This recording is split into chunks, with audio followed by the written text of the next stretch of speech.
제가 율법으로 목회할 때는 정말 힘들었던 주일이에요. 저는 복음 깨닫기 전에는 우리 부모님하고 저하고 관계가 정말 안 좋았어요. 원수까지는 아닌데 보고 싶지 않은 사람이었어요. 그 왜 그런가 하니까 마귀란 놈이 딱 고정관념으로 딱 각인시켜놨어요. 네 엄마가 너 어릴 때 깐난아기 때 버리고 갔잖아. 그거는 인간이 아니야. 그러니까 너는 엄마 그렇게 안 해도 돼. 이게 다 각인. 어릴 때부터. 무섭습니다, 그게. 이게 안 깨지는 거예요. 율법은 더 곤고히 하지 절대 안 깨져요. 그리고 이거 엄마 잘못이지 나는 뭐 이런 식이죠. 근데 복음이 제 안에 들어오니까요. 눈 녹듯이 녹는 거예요. 저는 이 새 언약의 복음만이 복음이라는 거는 저는 목에 칼이 들어와도 말할 수 있는 게 제가 체험자니까. 그리고 저는 성격상 어릴 때부터 이제 뭐 죄송합니다. 가정일이라 이제 어버이 줄이니까 말하는 거예요. 이제 배가 다른 동생이 둘이 있는데 아무래도 관계가 안 좋죠. 걔네들은 이제 새로 들어오신 어머니하고 이렇게 안채해서 살고 우리 집이 좀 컸었어요. 안채해서 살고 나는 할머니랑 바깥에서 살고. 자라가는 과정도 따로따로. 그러니까 감정이 좋을 턱이 없어요. 네. 그래서 이제 하나님 앞에서 이제 그 주의 종이 됐음에도 불구하고 2013년도까지는 이제 설교를 해야 되잖아요. 어버이 줄 설교를 해야 되잖아요. 근데 목사라고 양심은 또 만큼 있어가지고 어버이 주일 설교하기 위해서 어버이 주일 전에 부모님한테 한번 갔다 오는 거예요. 설교하기 위해서. 가기 싫은 거 그냥 억지로 그냥 뭐 하나 사가지고 가는 거예요. 그게 무슨 쇼입니까? 그게 무슨 또 완전 쇼지 쇼. 근데 율법에서는 그렇게밖에 할 답이 없어요. 제가 신학을 10년 했는데 얼마나 많은 교수들로부터 얼마나 많은 설교를 제가 들었음에도 불구하고 이 어버이에 관한 복음을 한 번이라도 들었으면 제가 그렇게 힘들진 않았을 건데 한 번도 못 들었어요. 전부 다 율법적인 설교니까 해답이 없어요. 그러니까 저는 이 문제만큼은 제가 체험한 사람이고 지금도 우리 어머니 살아계시기 때문에 여러분들에게 정말 눈물로 호소할 수 있어요. 한번 잘 들어보시면서 우리가 어디서 잘못됐었나 바로 잡으셔야 돼요. 자, 오늘 어버이 줄인데요. 지난 시간에 새 언약의 복음을 모르면 어린아이의 의미를 알 수 없다고 말씀을 드렸는데 어버이도 마찬가지예요. 새 언약의 복음을 모르면 안 돼요.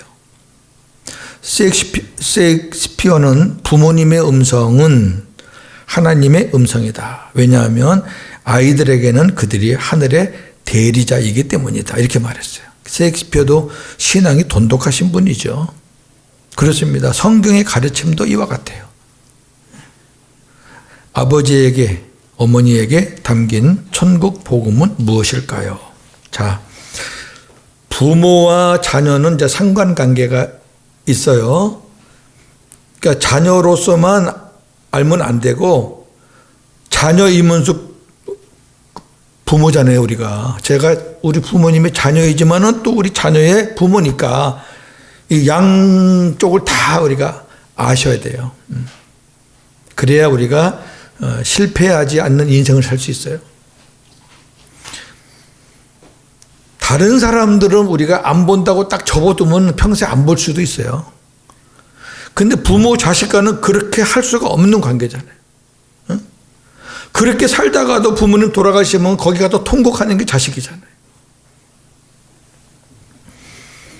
먼저 부모님들 좀 잘 들으시면 좋겠어요. 저를 포함해서.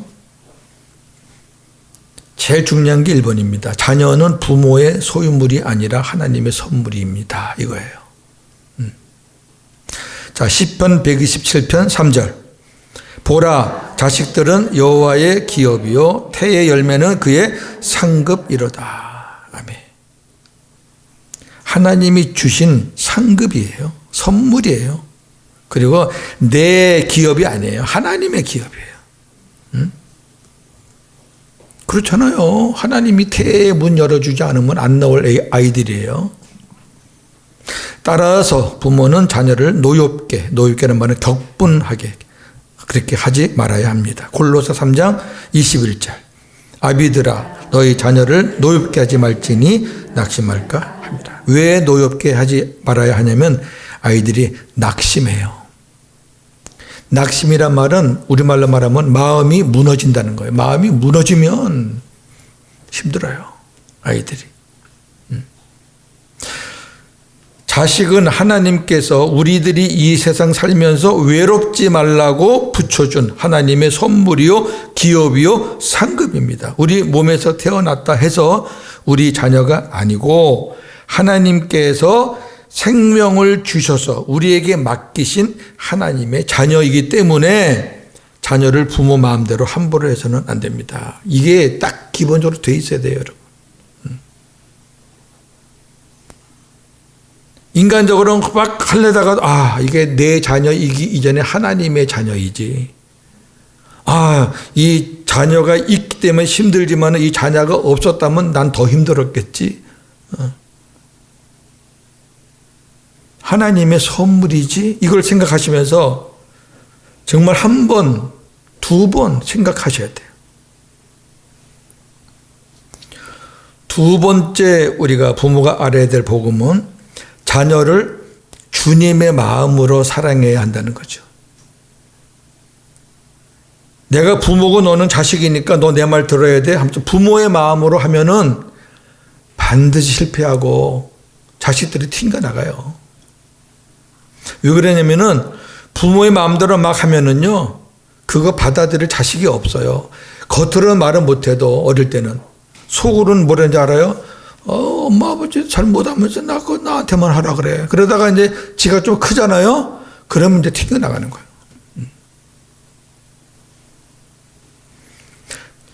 부모가 해산의 고통으로 낳은 젖 먹는 자식을 어찌 잊을 수 있겠습니까? 그러나 혹 잊을지라도 하나님 아버지는 우리를 잊지 않으셔요. 왜냐하면 하나님은 우리를 구원하시기 위해 독생자를 십자가에 죽게 내어주신 사랑의 아버지이기 때문에.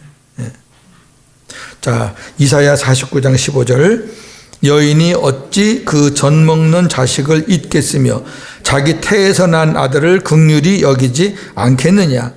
그들은 혹시 잊을지라도 나는 너를 잊지 아니할 것이라. 아멘.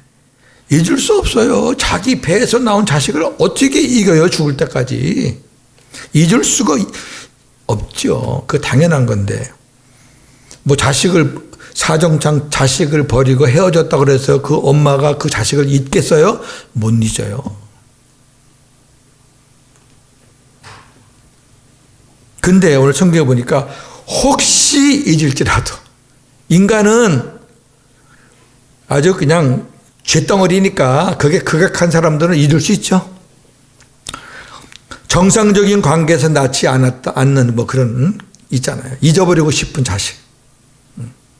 요새 미혼모도 많던데 저는 참 너무 가슴 아픈 게 미혼모들도 우리가 구원의 대상이고 미혼모가 낳은 자식들도 귀한 생명이니까 그 자체에 대해서 제가 뭐라 그러는 건 아니고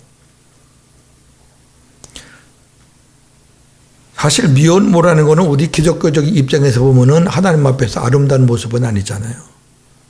응? 근데 사회가 점점 이상하게 흘러가지고 그런 사람들을 이렇게 막 찬양하는 듯한 그거는 아니에요. 자, 하나님 아버지는 사랑으로 자녀인 우리들에게 성령을 주십니다. 성령을 주신 게 사랑의 표적이에요. 누가복음 11장 11절에서 13절. 너희 중에 아버지 된 자로서 누가 아들이 생선을 달라 하는데 뱀을 주며 알을 달라 하는데 전갈을 주겠느냐. 너희가 악할지라도 좋은 것을 자식에게 줄 알거든. 하물며 너희 하늘 아버지께서 구하는 자에게 성령을 주시지 않겠느냐 하시니라. 아멘. 자식이 생선 달라 그러는 뱀을 주는 애비가 어디 있어요? 남의 자식한테는 줄 줄 몰라 자기 자식에게는 안 줘요. 알을 달라 그러는데 전갈을 줘요. 도둑질하고 강도질하는 사람도 자기 자식에게는 제일 좋은 거 사서 줘요. 비록 그 돈이 도둑질한 거 강도질한 거지만은 자식들한테는요. 자기 엄마 아버지가 도둑이고 강도라는 거 그 얘기 안 하고 숨기고 자식들에게 여러분 그게 부모예요. 근데 하나님 아버지는 우리에게 어떤 선물을 주냐. 하나님이 아버지가 우리 자녀니까 선물을 주실 거 아니에요? 그 선물의 가장 중요한 본질이 뭐냐면 성령이에요. 그러니까 성령님이 우리 안에 계시잖아요. 아버지도 우리 안에 계시고, 근데 아버지는 우리 안에서 하나님의 뜻만 내놔요. 그러면 이제 우리 주님께서 그 아버지의 뜻을 성령에게 말씀을 하셔요. 그러면 성령은 주님의 말씀을 듣고 역사하시니까 우리 안에서 역사하시고 일하시는 분은 성령이란 말이에요. 이보다 더 큰 선물이 어디 있어요? 우리가 힘들어할 때 위로해 주시죠. 우리가 약할 때 힘 주시죠. 우리가 기도할 때 응답해 주시죠. 막 역사해 주시죠. 이게 다 성령. 야, 그러니까 무슨 우리가 부모와 자식 간에 어떤 이런 선물 저런 선물 필요 없어요. 성령 안에는 모든 것이 다 담겨져 있잖아요. 하나님 아버지께서 자녀인 우리를 이렇게 사랑하신 것 같이 부모인 우리도 주님과 하나 되어 주님이 주시는 마음으로 자녀들에게 성령의 은혜를 공급해 주며 살아야 합니다. 사랑해야 합니다. 무슨 말이냐면은 하나님은 우리에게 본질적인 성령을 주셨지만 우리는 아이들에게 성령을 줄 수는 없어요. 우리는 나에게 주신 그 성령의 은혜를 자녀들에게 공급해 줘야 돼요. 하나님이 나에게 이러한 마음을 주시는구나. 하나님이 나에게 이러한 때를 따라 선물을 주시는구나. 그런 것들을 자녀들에게 보여주면서 공급하면서 사랑해 줘야 돼요. 이게 두 번째 부모가 알아야 될 복음이에요. 그러니까 자녀들에게 있어서 부모는 제일 첫 번째 본보기고 거울이에요. 나머지는 다 두 번째, 세 번째예요. 부모가 본보기가 안 되고 거울이 안 되면 그렇다고 완벽한 걸 원하는 건 아니고요. 아이들이 철을 들면 그래요. 우리 엄마 아버지가 잘하는 게 뭘까? 어릴 때는 모르죠. 우리 엄마 아버지가 잘못하는 게 뭘까? 그럼 저는 그렇게 가르쳤어요. 그래, 사람이니까 부모들도 자식들에게 잘못하는 것도 있고 잘하는 것도 있겠지. 그런데 너희가 아주 객관적으로 생각해서 부모님의 좋은 점과 부모님의 좋지 않은 점을 한번 나열해 보고 부모님의 좋은 점이 51, 부모님의 안 좋은 점이 49, 부모님의 좋은 점이 1%라도 더 위면 부모님 존경하고 공경해라. 그렇다고 미달된다고 뭐 공경하지 말 그런 개념이 아니라. 그러니까 자녀들에게 부모님이 자녀들 생각에 자녀들 마음에 아, 우리 부모님이 참 괜찮으신 분이구나라는 것을 심겨주지 않으면 걔네들 눈에 나쁜 것만 보이는 거예요. 근데 아, 우리 어머니는 참 좋은 분이야. 우리 아버지도 혼은 내고 이렇지만 참 멋있는 분이야라는 생각이 있으면 부모님이 조금 잘못하고 실수해도 그 신뢰하는 마음이 없어지지 않아요. 51대 49. 저는 그거 안 잊어버려요. 저도 이건 누구한테 들은 메시지인데 참 좋더라고요. 부모님 아무리 좋아도 80, 20, 요새 아이들 그렇게 점수 많이 안 줘요. 60점만 주시면 여러분 훌륭한 어머니, 아버지라고 생각하세요. 그렇게 세상이 그래요, 지금. 그래도 적어도 아이들 머릿속에, 마음속에 나쁜 어머니, 아버지라기보다는 그래도 좋은 어머니, 아버지라는 쪽이 조금이라도 기울어야 그게 그래도 자녀들이 괜찮은 거지. 세 번째, 부모님이 알아야 될 복음. 오직 주의 말씀으로, 복음으로 양육해야 합니다. 에베소 6장 4절. 또 아비들아 너희 자녀를 노예까지 말고 오직 주의 교훈과 훈계로 양육하라. 예. 오직. 우리나라는 자녀에 대한 교육 열의가 대단히 높아서 지식은 잘하게 할지 몰라도 여기저기 가서 학원 가고 학교 가고 또 과외하고 지식은 잘하게 할지 몰라도 영혼은 잘하게 할 수 없어요. 세상 교육이 어떻게 영혼을 잘하게 해요? 잘못하면 영혼을 죽이지. 그러나 부모가 예수님과 한 생명 되어 살며 주의 말씀으로 양육할 때 자녀들의 영혼이 살고 전인적으로 자라갈 수 있습니다. 신명기 6장 4절에서 9절.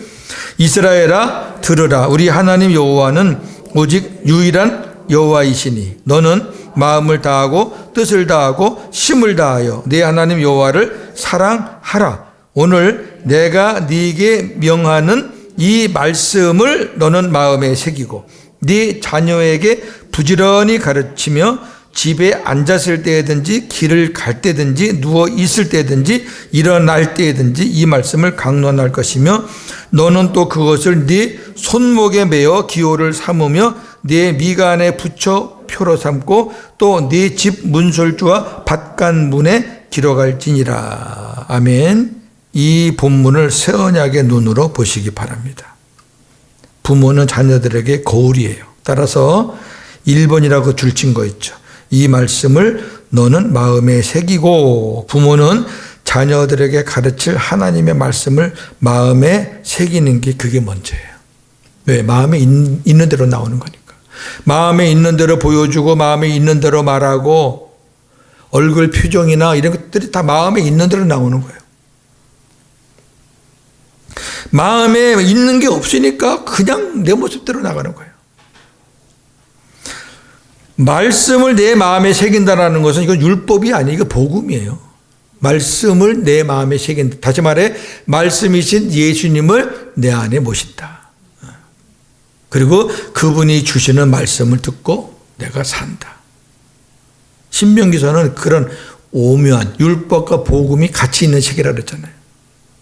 두 번째 줄증거 보면 네 자녀에게 부지런히 가르치. 뭘 가르쳐요? 네 마음에 새긴 말씀을 네 자녀에게 부지런히 가르치라.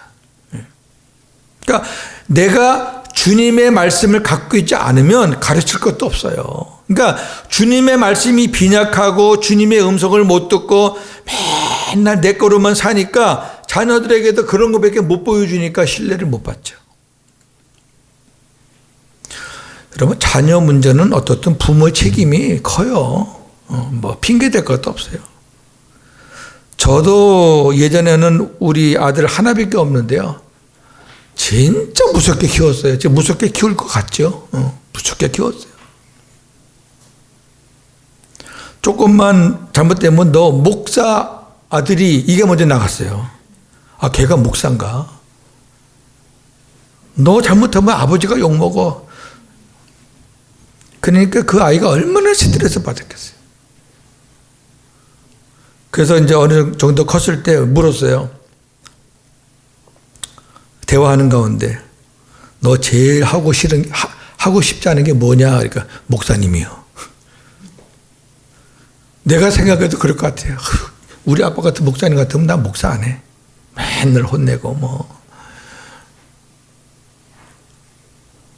제일 하고 싶은 게 뭐냐? 컴퓨터요. 그 제 아버지가 컴퓨터만 못해.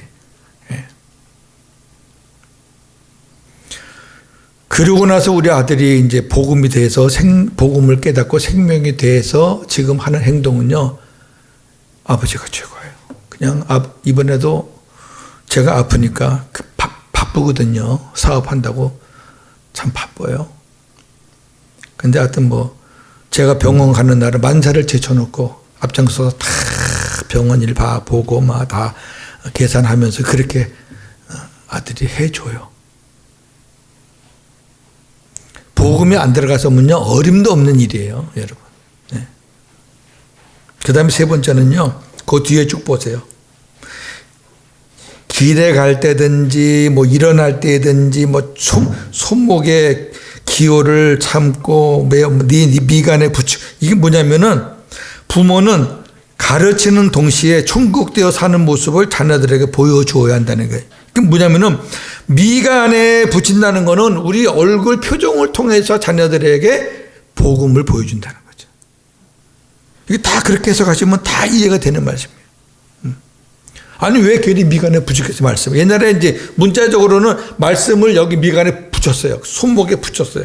그 말은 네 얼굴을 통해서 하나님의 말씀, 네가 하나님의 자녀라는 걸 보여주고, 손목, 네가 하는 일을 통해서 네 자녀들이 너에게 하나님이 하시는 것을 보여주고, 그런 얘기예요. 부모가 완벽하지는 못해도 이렇게 세 가지 원칙을 갖고 살면은요, 지금까지 흐트러졌던 자녀들도 서서히 부모님한테 오게 돼 있어요. 왜? 이건 약속이니까. 첫째, 자녀는 부모님 것이 아니라 하나님 거다. 둘째, 자녀를 내 마음이 아닌 주님의 마음으로 사랑해야 된다. 그러기 위해서는 내가 주님의 마음이 되어야 되지. 세 번째, 오직이에요. 주의 말씀, 복음으로 양육해야 한다. 이 세 가지가 부모님이 알아야 할 복음입니다. 우리 부모님들 되시는 분들 공감하시면 아멘. 저도 아멘입니다. 자, 이제 자녀들.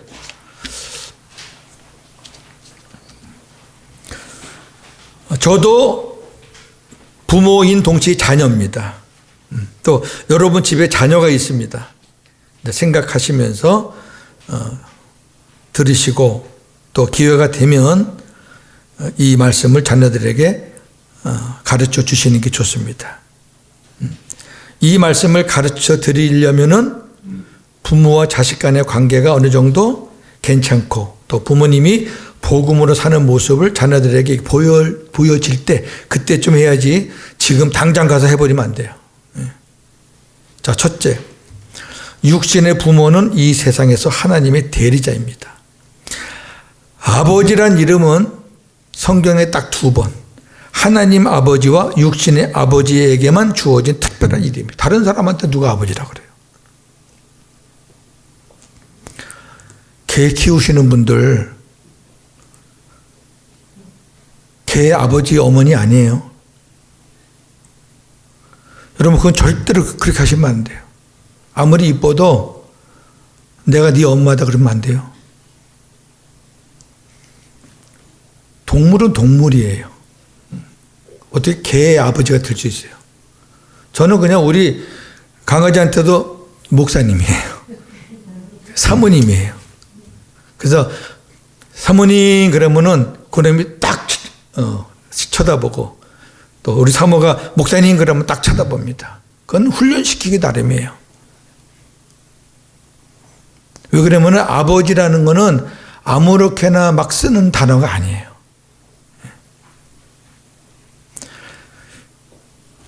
이는 하나님 아버지께서 육신의 아버지에게 자신의 권위를 위임하셨다는 의미예요. 왜? 하나님 아버지는 눈에 안 보이시잖아요. 근데 육신의 아버지는 눈에 보이잖아요. 그러니까 육신의 아버지가 하는 일이 하나님 아버지가 하시는 일인데 육신의 아버지가 잘못해버리면은 자녀들이 하나님 아버지도 우습게 보는 거예요. 자, 히브리서 한번 볼까요? 12장 9절. 우리 육신의 아버지가 우리를 징계하여도 공경하였거든 하물며 모든 영의 아버지께 더욱 복종하며 살려하지 않겠느냐. 아멘. 육신의 아버지가 나오고 영의 아버지가 나와요. 어떤 분들은 목사님을 영의 아버지라고 부르는데 그것도 아주 잘못된 거예요. 무슨 목사가 영의 아버지요? 하나님이 영의 아버지, 하나님이. 모든 영의 아버지는 하나님이지 무슨 목회자가 아주 건방지고 교만하고 그걸 이용해서 이상한 짓 하고 그래요. 그냥 목사는 선생이에요, 선생. 조금 좋은 말로 스승. 여러분 잘못된 거는 빨리빨리 고치셔요. 무슨 영의 아버지, 영의 어머니가 어디 있어요? 부모를 공경하라와 여호와를 공경하라는 그 공경은 카베드예요. 그러니까 아주 중요한 단어예요. 하나님은 부모를 공경하는 것과 하나님을 공경하는 것을 같은 단어, 같은 의미로 말씀하셨다는 것을 유념하셔야 돼요. 에베소 6장 1절 자녀들아 너희 부모를 주 안에서 순종하라 이것이 옳으니라 네 아버지와 어머니를 공경하라. 공경. 잠언서 3장 9절 네 재물과 네 소산물의 처음 익은 열매로 여호와를 공경하라 같아요. 따라서 자녀들은 모든 일에 하나님께 순종하듯이 부모님께 순종해야 합니다. 자녀가 부모를 공경하고 부모에게 순종하는 것은 곧 하나님께 하는 것입니다. 골로새 3장 20절 자녀들아 모든 일에 부모에게 순종하라 이는 주 안에서 기쁘게 하는 것이라. 누구를 기쁘게 하는 거예요? 주님을 기쁘게, 아버지를 기쁘게 하는 거예요. 그러니까 부모에게 순종하는 그것이 곧 아버지를 기쁘게 하는 거예요. 이 모든 것은 주님과 하나 되어 새 언약으로 살 때에만 가능한 일이에요. 그러니까 복음이 안 되면은 이게 제대로 안 돼요. 옛날에 우리나라는 어머니 날만 있었지 아버지 날은 없었잖아요. 근데 성경은 이미 벌써 몇천 년 전에 아버지와 어머니를 공경하라 그랬지 어머니만 공경하라 말씀은 없단 말이에요. 그러니까 얼마나 우리가 뒤처졌어요. 세상 문화가. 두 번째 자녀들이 알아야 할 복음입니다. 부모를 즐겁고 기쁘게 해드려야 합니다. 자녀들은 부모님을 즐겁고 기쁘게 해드려야 하는데 그 근거가 뭐냐? 잠언서 23장 25절 네 부모를 즐겁게 하며 너 낳은 어미를 기쁘게 하라. 야, 그러니까 부모님이 자식한테 잘해주고 뭐 용돈도 잘 주고 그런 부모님만 기쁘게 해드리는 게 아니고 성경은 딱 하나만 얘기했어요. 너 낳은 어미라면 기쁘게 해드려라. 이건 진짜 귀한 말씀이라는 게 뭐냐면 저나 여러분이 이 땅에 태어나지 않았으면 아무 의미가 없잖아요. 일단 태어났다는 거는 어머니 태를 통해서 태어났다는 거잖아요. 응? 뭐 어떤 관계에서 나왔든 간에 일단 나를 낳으신 분은 아버지는 아니죠. 어머니죠. 근데 이제 부모님을 기쁘게 해드려야 되는데 어떻게 하는 것이 기쁘게 해드리는 것이냐. 생명되지 않은 부모님 계실 거고 생명이 된 부모님 계실 거 아니에요. 우리 훈련할 때 기도 제목 올라오는 거 보면 이제 이 집은 생명이 됐구나 부모님이. 이 집은 생명이 안 되셨구나 알겠는데 생명이 되지 않은 부모에게는 가장 큰 선물과 기쁨이 뭐냐. 천국 복음을 전하여 부모가 주님과 하나 되어 주님이 주시는 기쁨으로 살도록 해드리는 것이 가장 큰 선물이에요. 왜? 내가 우리 부모님을 기쁘게 해드리는 것은 한계가 있어요. 그러나 부모님이 생명이 되면은 주님이 우리 부모님의 그 빈 부분을 채워주시거든요. 내가 안 해도 못해도. 이 문제는 차일, 피일, 미룰 문제가 아닙니다. 아유 목사님 내가 벌써 얼마나 오랫동안 이걸 했는데 안 돼요. 그래도 믿고 하셔야 돼요. 왜 그러냐면 주 예수를 믿어라 그리하면 너와 네 가정이 구원을 얻으리라는 거는 이건 하나님의 약속이에요. 주 예수를 믿어라. 누군가 그 가정에서 한 사람이 예수를 믿어요. 예수를 영접해서 복음의 사람이 됐어요. 그럼 하나님은 그 사람을 통해서 가정을 구원하시겠다는 것이 약속이란 말이에요. 그러니까 그 약속을 믿고 기도하셔요. 그런데 계속 말씀드리는 거지만은 못된 자식이 돼갖고는 그 복음이 안 통해요. 그러니까 모르는 사람한테는 전하면은 복음이 통해. 왜? 그 사람이 나 모르니까. 근데 부모에게 저는 너무 잘 알잖아요, 부모님. 아주 그냥 아주 못됐고 아주 그냥 부모님 마음에 못질이나 하고 뭐 이런 사람이 이제 생명 됐다고 가서 하면은요, 너나 잘 믿어. 그런 얘기 하지 말고. 그러니까 뭔가 부모님이 보기에도 얘가 달라졌다. 마음 쓰는 것도 달라지고 행동하는 것도 달라지고 얼굴 표정도 달라지고 그럴 경우에 이제 툭툭 던지시면 저희 어머니도 아주 보통 분이 아니시거든요. 미신 좋아하고 뭐 아주 굉장했던 어른이에요. 저도 대가 세고 우리 어머니도 아주 세신 분인데 제가 복음으로 무너지고 그 무너진 상태에 가서 막 그냥 우리 어머니 아버지 앞에서 막 그냥 통해 자복을 하고 막 이렇게 하니까요. 그 단단한 마음도 무너지더라고요. 저는 그 한순간에 우리 어머니, 그다음에 우리 어머니가 사시는 계부, 그다음에 거기 자식, 그날 다 생명됐거든요. 때가 있어요, 때가. 절대 하나님 약속은 그냥 이게 한 번 말씀하신 게 뭐 땅으로 떨어지거나 그런 게 없으니까. 그다음에 생명이 되신 부모에게는 부모님 말씀에 예로 순종해야 합니다. 순종하기 어려울 때 있잖아요.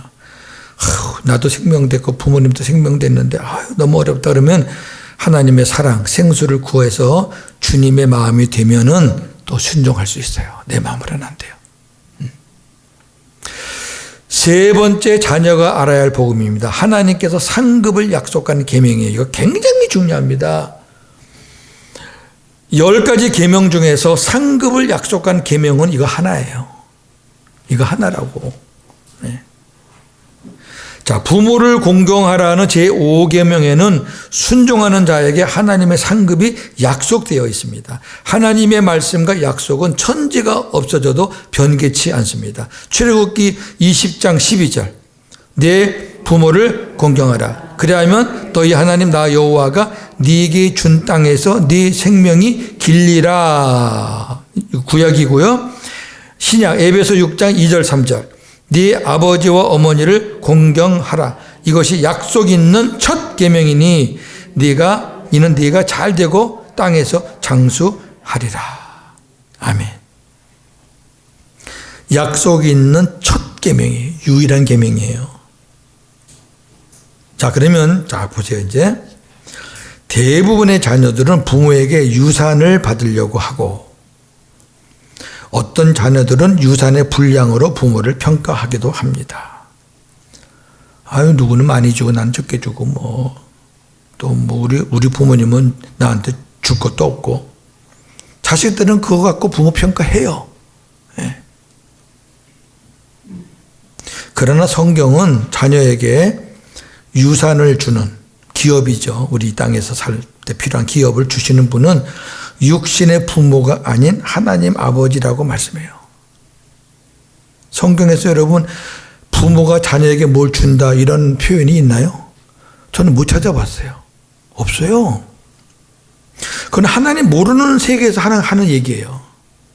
그러면 부모 공경하는데 부모가 우리에게 줄 것이 없는데 그럼 이 말씀이 뭡니까? 라고 의심을 가질만 하잖아요. 자녀들은 무엇을 받으려고 육신의 부모를 기대하지 말고 성도들을 말하는 거예요. 하나님 아버지가 약속한 거니까 하나님의 아버지의 그 약속을 기대해야 되는 거예요. 그리하면 믿음의 자녀들은 반드시 약속대로 기업을 받게 되는데 부모에게 있는 그 무엇이라도 하나님이 부모의 마음을 만지시고 허락해야 그게 자녀들에게 올 수 있고 부모가 자녀에게 줄 것이 없다 해도 하나님 그 약속을 이루기 위해서 하나님의 다른 방법으로 그 약속을 지키셔서 우리에게 주신다 그 말이에요. 이거를 믿으셔야 돼요. 하나님을 믿으셔야 된다니까. 저는 이 체험이 많아요. 시간이 없으니까 간증은 못하겠지만은요. 어느 날 갑자기 막 그냥 몰랐던 일들이 생겨가지고 저에게 돈이 주어지고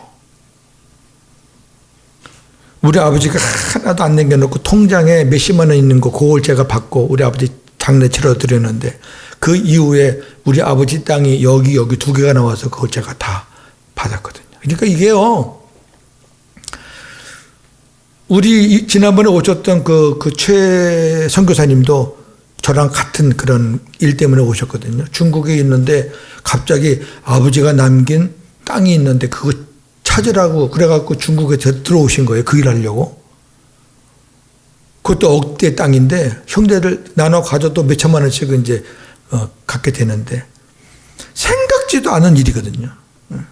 근데 이제 그분도 제가 중국에 있을 때 이제 생명이 돼서 이제 지금은 이제 복음으로 살려고 애를 쓰시는 분이고 그래서 하나님께서 그렇게 성경대로 말씀대로 복음으로 사니까 막 생각하지도 않은 하나님의 방법으로 육신의 부모로부터는 불가능해.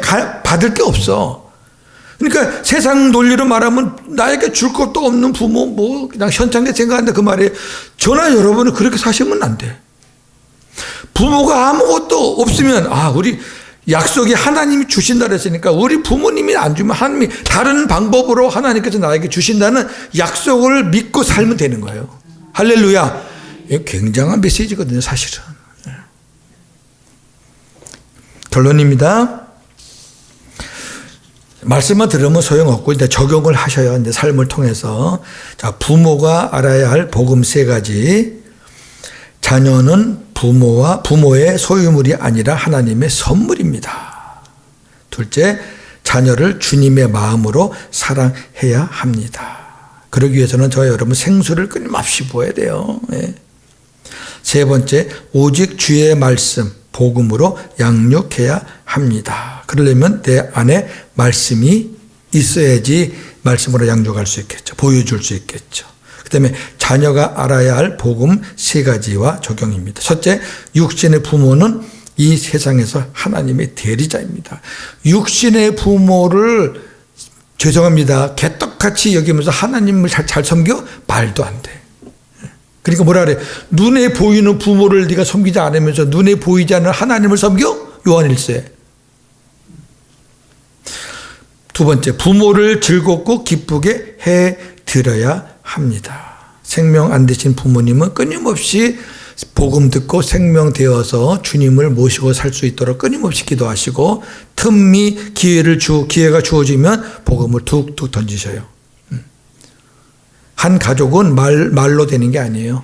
우리의 삶으로 보여줘야 되는 거죠. 세 번째는 하나님께서 상급을 약속한 계명이라는 거. 이거 꼭 기억하세요. 그러니까 우리 시편에 보면 이런 말이 있어요. 하나님을 믿는 하나님을 경외하는 자녀는 이 땅에서 줄이지 않는다. 저는 그 말씀이 무슨 의미일까 그랬는데 정말 새 언약의 복음으로 모든 공급처가 하나님임을 믿는 사람들은 하나님이 이 땅에서 살 때 절대 거지나 줄이게 하시지 않는다 그 말이에요. 한 주간도 부모와 자녀 모두 어버이 복음으로 승리하시는 저와 여러분 되기를 주님의 이름으로 축원합니다. 하나님 감사합니다. 귀한 말씀을 주셨으니 이 부족한 종도 참 허물이 많고 부끄러운 아버지고 자식이지만 하나님이 복음을 깨닫게 하시고 복음으로 살게 하시니 이제는 이 복음 안에서 어버이 노릇하고 복음 안에서 자녀 노릇하며 살고 있습니다.